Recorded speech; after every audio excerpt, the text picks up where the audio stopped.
नाग पंचमी का त्योहार हमारी परंपरा और संस्कृति से जुड़ा है। नागों के साथ जहाँ तमाम रहस्य से जुड़े हैं, वहीं ये जीवन की रक्षा करने वाले भी माने जाते हैं। चलिए जानते हैं नाग पंचमी की व्रत कथा को, क्योंकि नाग पंचमी के दिन व्रत कथा का श्रवण करने से व्यक्ति को काफी पुण्य फलों की प्राप्ति होती है। पौराणिक कथा के अनुसार एक सेठ जी थे जिनके 7 पुत्र थे और सातों के विवाह हो चुके थे। सबसे छोटे पुत्र की पत्नी श्रेष्ठ चरित्र की और सुशील थी, परंतु उसका कोई भी भाई नहीं था। एक दिन उस घर की बड़ी बहू ने घर लीपने के लिए पीली मिट्टी लाने के लिए सभी बहुओं को साथ चलने को कहा, तो सभी एक साथ दलिया और खुरपी लेकर मिट्टी खोदने के लिए निकल पड़ी। जब बहुएं मिट्टी खोद रही थीं, तभी वहां पर एक सांप निकला, जिसे बड़ी बहू खुरपी मारने लगी। यह देखकर छोटी बहू ने उसे रोका और कहा, इसे मत मारो, ये बेचारा निरपराध है। ये सुनकर बड़ी बहू ने उसे नहीं मारा। तब वो सांप एक और जाट बैठा। तब छोटी बहू ने उससे कहा, मैं अभी लौट कर आती हूँ, तुम यहाँ से जाना मत। इतना कहकर वह सबके साथ मिट्टी लेकर घर चली गई और कामकाज में फंसकर सर्प से जो वादा करके आई थी उसे भूल गई। उसे दूसरे दिन वह बात याद आई, तो वे सबके साथ वहां सबको लेकर पहुंची। सर्प अभी भी उसी स्थान पर बैठा था जिस स्थान पर छोटी बहू बोली, सर्प भैया नमस्कार। सर्प ने कहा, तू भैया कह चुकी है इसलिए तुझे छोड़ देता हूँ, नहीं तो झूठी बात कहने के कारण मैं तुझे अभी तक कब का डस लेता। वह बोली, भैया मुझसे भूल हो गई थी, उसकी मैं क्षमा मांगती हूँ। तब सर्प बोला, अच्छा तू आज से मेरी बहन है और मैं तेरा भाई, तुझे मुझसे जो मांगना है मांग ले। वह बोली, मेरा कोई भाई नहीं है, अच्छा हुआ तुम मेरे भाई बन गए।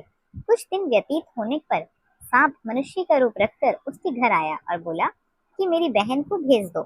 सबने कहा, इसका तो कोई भाई ही नहीं है, तुम कौन हो? तो वह बोला, मैं इसका दूर का भाई हूँ, रिश्ते का भाई हूँ, बचपन में ही बाहर चला गया था। उसके विश्वास दिलाने पर परिवार के लोगों ने छोटी बहू को उसके साथ भेज दिया। उसने मार्ग में बताया कि मैं वही सर्प हूँ, इसलिए तो डरना मत, जहाँ चलने में कठिनाई हो वहां मेरी पूंछ पकड़ लेना। छोटी बहू ने वैसा ही किया। इस प्रकार वह उसके घर पहुंच गई। सर्प के घर के धन ऐश्वर्य को देखकर वह चकित हो गई। इस तरह से वो उसके घर में रहने लगी। एक दिन सर्प की माता ने उससे कहा, मैं एक काम करने के लिए बाहर जा रही हूँ, तो अपने भाई को ठंडा दूध पिला देना। उसे इस बात का ध्यान नहीं रहा कि उसने सांप को गर्म दूध पिला दिया, जिससे उसका मुख जल गया। यह देखकर सर्प की माता को बहुत गुस्सा आया, परंतु सर्प के समझाने पर वह चुप हो गई। तब सर्प ने कहा कि बहन को अब उसके घर भेजना चाहिए।